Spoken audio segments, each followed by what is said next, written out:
बहुत सारी वजह है दोस्तों, जिसकी वजह से लॉर्ड शिवा को देवों के देव महादेव कहा जाता है। वो एक पल में सब कुछ संभाले हुए हैं, तो वहीं एक पल में सब कुछ नष्ट कर सकते हैं। इसीलिए उन्हें भोलेनाथ के साथ साथ डिस्ट्रॉयर भी कहा जाता है। शिव जी की इतनी पर्सनालिटी है जिनसे हम जितना सीखे उतना कम है। वे महायोगी भी हैं, वो तांडव भी करते हैं, वो घर परिवार भी संभाले हुए हैं और वहीं कैलाश में साधना में लीन भी रहते हैं। आज मैं आपको उनसे सीखने वाली सबसे बेहतरीन बातें बताने वाला हूँ, जो हमारी लाइफ के लिए, हमारे भौतिक जीवन के लिए और साथ ही हमारे सोल के लिए, दोनों के लिए बहुत जरूरी है। जी हाँ दोस्तों, अगर लॉर्ड शिवा से 1% भी या आधा % भी कुछ सीख लें तो हमारी पूरी लाइफ अपने आप ही बदल सकती है। हमारे सोचने का नजरिया, हमारी दुनिया को देखने का ढंग, सब कुछ बदलना स्टार्ट हो जाता है। तो बस बने रहे इस वीडियो में आखिरी तक। तो चलिए दोस्तों शुरू करते हैं। दोस्तों, सबसे पहले भगवान शिव ने अमृत मंथन के वक्त अमृत के लिए सबको लड़ते देखा था, मगर उसी वक्त समुद्र उसे जहर भी निकला था और उस जहर को पीना किसी के बस की बात नहीं थी।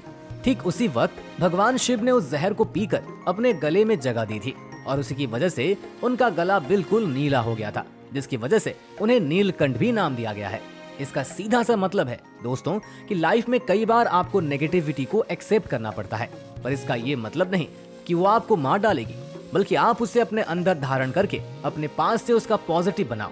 आपके अंदर इतनी क्षमता होनी चाहिए कि नेगेटिविटी भी आपका कुछ बिगाड़ ना पाए।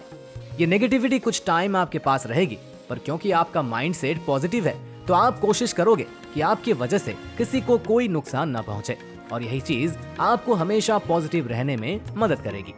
इसके बाद दोस्तों, शिवा किसी भी तरह की बंदिश से परे हैं, यानी उन्हें किसी भी तरह का कोई लगाव या बहुत ही चीज बांध नहीं सकती। जैसे हम सांसारिक चीजों से लगाव रखते हैं, हम हर किसी दूसरी चीजों से अपने अटैचमेंट लगा लेते हैं और बाद में खुद ही बहुत ही ज्यादा उदास रहने लगते हैं। यहाँ शिव यही कहना चाहते हैं कि अपने जीवन में जो आप पाना चाहते हो वो सब कुछ पाकर ये बात भी याद रखो कि ये सब कुछ एक भ्रम है, जो हमें सिर्फ हमारे जीवन को बिताने के लिए दिया गया है। जो है वो चला जाएगा और जो चला गया है वो वापस जरूर आएगा। ये सब कुछ प्रकृति का नियम है। शिव अपने बदन पर चिता की राख को लगाते हैं, जो ये दिखाता है कि वो बैरागी है।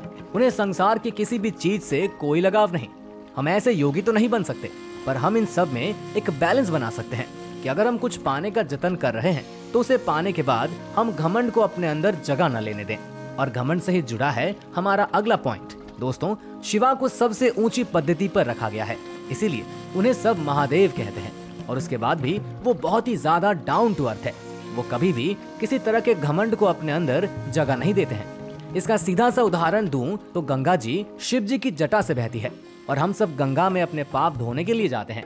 यानी जब गंगा शिव जी की जटा से निकलेगी तो जाहिर है शिव जी पूरी तरह से पाप से आजाद हैं। वो किसी तरह की हीन भावना खुद में नहीं लाते। उन्होंने तो रावण को भी अपनी सोने की लंका दे दी थी। उन्होंने बड़े बड़े राक्षस को ऐसे वरदान दे दिए थे जिसका कई राक्षसों ने बहुत बुरा इस्तेमाल किया और देवताओं को इसका सामना करना पड़ा। पर शिवजी ने कभी किसी तरह की बुराई को कभी बर्दाश्त नहीं किया कि उन्होंने रावण से प्रसन्न होकर उसे वरदान भी दिया था और सोने की लंका भी।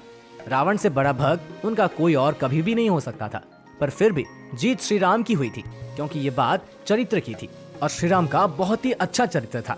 इसलिए बात यह है कि आपका चरित्र कैसा है। आप जो करना चाहते हो वो आप कर सकते हो, पर कभी अपने घमंड को अपने दिमाग में जगह मत दो। इसके बाद दोस्तों, भगवान शिव एक ऐसे देवता है जिनकी पूजा देवता भी करते हैं और उनकी पूजा राक्षस भी। उन्हीं को मंदिरों में जगह दी गई है और उन्हीं को शमशान घाट में भी पूजा जाता है। भगवान शिव की पूजा पंडित भी करते हैं और भगवान शिव को अघोरी तंत्र पूजते हैं। आपने कई बार सुना होगा कि भगवान की शादी में देवता भी शामिल हुए थे और उन्हीं की शादी में राक्षस और भूत प्रेत भी आए थे। यानी इस चीज से हम ये सीख सकते हैं कि वो कभी भी किसी चीज में, किसी जाति में, धर्म में, किसी ऊंच नीच में कोई फर्क नहीं रखते। उनके लिए हर शख्स के बराबर है। यानी हम भी किसी भी प्रकार का कोई आपस में मतभेद नहीं रखना चाहिए, क्योंकि जब भगवान ने कभी कुछ मतभेद नहीं किया तो यहाँ हम कौन होते हैं किसी भी चीज में भेदभाव रखने वाले। और दोस्तों, सबसे आखिरी में आती है उनकी लॉयल्टी। सती जी के जाने पर शिव जी बहुत ही ज्यादा क्रोधित हुए थे। क्रोध वाला पॉइंट हम किसी और वीडियो में तैयार करेंगे, पर आज यहाँ बात उनकी लॉयल्टी पर है। सती जी के जाने के बाद उन्होंने कभी दूसरे विवाह के बारे में नहीं सोचा। उन्हें सती ही चाहिए थी, फिर चाहे वो कितनी भी प्रतीक्षा करें या चाहे कितने भी युग बीत जाएं। उन्होंने सती जी की भस्म को अपने शरीर पर लगाया और कहा कि सती को उनसे कभी कोई अलग नहीं कर सकता। शिव को अर्धनारीश्वर भी कहते हैं, जिसमें उनका आधा शरीर माँ पार्वती का है। उन्होंने कभी खुद को उनसे अलग नहीं समझा। आज की डेट में लॉयल्टी बहुत कम देखने को मिलती है। हम ये जिसके भी साथ है एटलीस्ट उसकी रिस्पेक्ट तो कर ही सकते हैं, पर हमें ये चीज समझनी चाहिए कि दिल से खेलना कभी हमें सुकून नहीं देता। आपको किसी से रियल लव नहीं है तो आप उसे छुपाओ मत, जितना हो सके सच कहने की कोशिश करो। दोस्तों, वीडियो में कोई भी बात आपको पसंद आई हो तो प्लीज लाइक करो और कमेंट में शिव जी से आप कौन सी बात सीखोगे और फॉलो करोगे मुझे जरूर बताना। इसके साथ ही कमेंट में हर हर महादेव लिखना बिल्कुल मत भूलना। धन्यवाद।